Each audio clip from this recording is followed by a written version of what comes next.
Au nom du Père et du Fils et du Saint-Esprit. Amen. Mon Seigneur et mon Dieu, je crois fermement que tu es ici, que tu me vois, que tu m'entends. Je t'adore avec profonde révérence. Je te demande le pardon de mes péchés et la grâce de faire avec profit ce moment de prière. Ma Mère Immaculée, Saint Joseph, mon Père et Seigneur, mon ange gardien, intercédez pour moi. Je puis te montrer les sépulcres des apôtres, puisque soit que tu ailles au Vatican, soit que tu te rendes sur la Via Ostia, tu trouveras les trophées de ceux qui fondèrent cette église. Qui s'adresse ainsi à qui? C'est le prêtre Caius disputant avec Procus. Procus était un hérétique montaniste qui rejetait le clergé et toute hiérarchie dans l'église. Alors ces conversations ont eu lieu à Rome au IIe siècle après Jésus-Christ. Et les trophées dont parle le prêtre Caius, eh bien, ce sont les tombeaux respectifs de Saint Pierre et de Saint Paul. Cette conversation est rapportée par Eusèbe Pamphile, évêque de Césarée, dans son Histoire ecclésiastique. Et pourquoi je vous raconte tout cela? Eh bien parce que l'Église fête aujourd'hui l'anniversaire de la dédicace des basiliques Saint-Pierre de Rome et Saint-Paul hors les murs, qui enserrent les tombeaux des apôtres Pierre et Paul. On sait que l'empereur Constantin établit la liberté de l'Église par l'édit de Milan en 313. Le pape régnant de l'époque, Saint Sylvestre, lui suggéra alors de faire de ces tombeaux, qui étaient les principaux sanctuaires de la foi catholique, eh bien d'en faire des édifices correspondant par leur majesté, par leur beauté, à l'importance qu'ils assumaient dans l'univers chrétien. La commémoration commune de leur dédicace est le signe de la fraternité des deux apôtres et de l'unité de l'Église. Saint Pierre de Rome, au Vatican, selon l'expression de Pie XII, dont la gigantesque coupole développe sa courbe exactement au-dessus du premier pasteur de l'Église, et puis Saint Paul hors les murs sur la Via Ostia, au lieu même où Saint Paul, l'apôtre des nations païennes, fut enseveli après avoir été décapité hors les murs de Rome. Pourquoi? Parce que le citoyen romain qu'il était ne pouvait pas être supplicié dans la ville. Saint-Pierre de Rome fut édifié par l'empereur Constantin sur la colline Vaticane, juste au-dessus de la tombe de Saint-Pierre qui fut crucifié là. Délabrée par le cours du temps, la basilique fut reconstruite sur un plan grandiose au XVIIe siècle. C'est la basilique que nous connaissons. Saint Paul hors les murs, construit donc sur la Via Ostia par les empereurs Théodose et Valentinien, fut détruit par un incendie en 1823 et entièrement reconstruite. On y reviendra. Parce que le monde sous ta conduite s'est élevé triomphant jusqu'aux cieux. C'était l'inscription qui, dans la première basilique Saint-Pierre, se détachait en lettres d'or au sommet de l'arc triomphal. Alors en 1506, la dédicace tombant de vétusté périt avec l'arc sous lequel s'étaient pressés durant 12 siècles les pèlerins qui accouraient de toute la chrétienté. Mais la coupole lancée dans les airs par Michel-Ange désigne maintenant au monde le lieu où repose Pierre, le pêcheur galiléen, le vicaire du Christ sur la terre. La tombe de Paul, sur la voie Ostia, à la différence de celle de Pierre qui se trouve dans la crypte vaticane, la tombe de Paul, elle est à fleur de terre, portée par un massif de maçonnerie sur lequel repose le vaste sarcophage.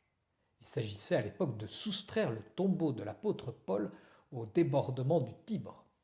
Par le soupirail qui s'ouvre au centre de l'autel, on lit sur le marbre qui ferme la tombe ces paroles tracées en vastes caractères de l'époque constantinienne: Paulo apostolo et martyri, Paul, apôtre et martyr.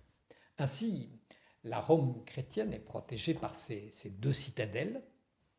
À l'intérieur des basiliques, l'empereur Constantin fit blinder, pour ainsi dire, d'un revêtement de bronze la chambre sépulcrale de chacun des deux apôtres. Il en résulta de sortes de cubes de bronze.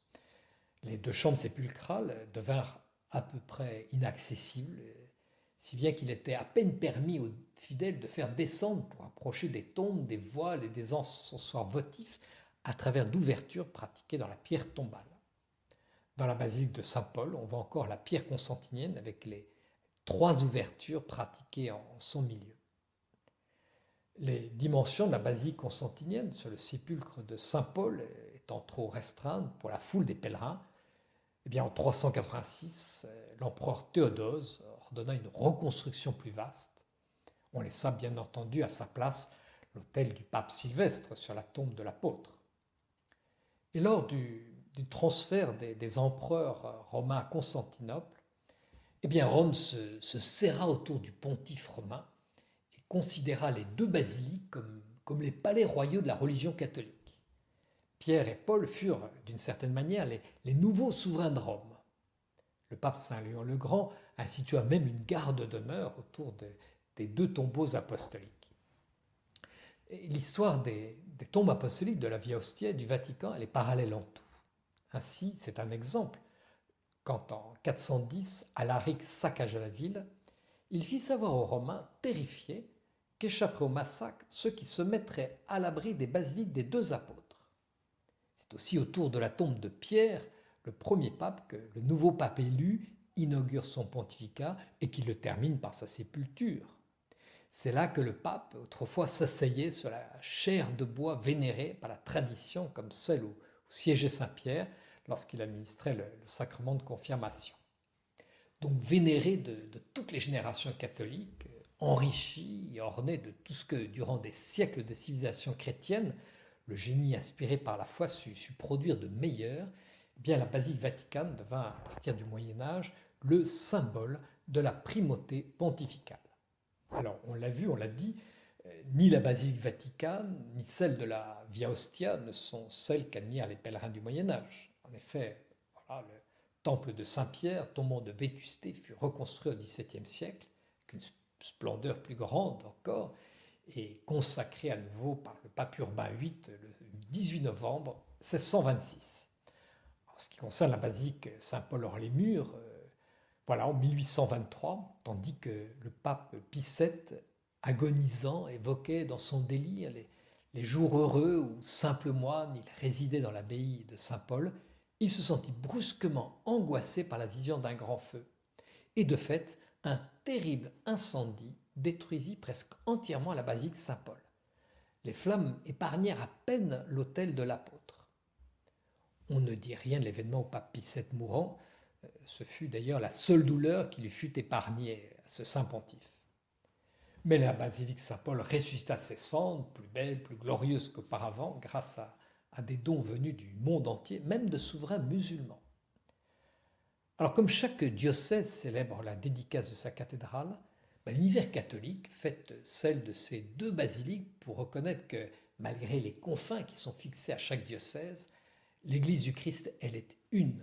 Et elle est fondée sur Pierre qui, de la ville aux 7 collines, continue sa mission divine de paître les agneaux, de gouverner les brebis du Christ sur toute la terre. Et c'est pourquoi la fête d'aujourd'hui n'est pas quelconque. Seigneur, je me tourne maintenant vers toi pour te rendre grâce pour l'unité de l'Église autour du pape et des évêques du monde entier. Je te prie aussi pour le pape, pour le Saint-Père qui est le garant de cette unité, et qui nous confirme dans la foi dans ces vérités que tu nous as révélées et que les apôtres nous ont transmis dans leur intégralité et dans leur intégrité. J'aurais plaisir à réciter aujourd'hui posément le symbole des apôtres qui résume si bien cette foi. Alors, selon une jolie et pieuse tradition, chacun des 12 apôtres aurait composé l'un des 12 articles qui composent ce qu'on appelle le credo. Seigneur, je te supplie aussi de protéger nos frères, nos sœurs catholiques qui souffrent la persécution dans le monde. Et enfin, accorde ta grâce pour que nos frères les chrétiens orthodoxes découvrent ce don que tu nous fis du primat de Pierre et de ses successeurs. Et je n'oublie pas que tu as intronisé ta Sainte Mère, la Vierge Marie, Reine de l'Église. Marie, nous savons que vous intercédez sans cesse pour notre Église. Je te remercie, mon Dieu, des bonnes résolutions, des actes d'amour, des inspirations que tu m'as communiquées dans cette méditation. Je te demande de m'aider à les mettre en pratique ma Mère Immaculée, Saint Joseph mon Père et Seigneur, mon ange gardien, intercédez pour moi.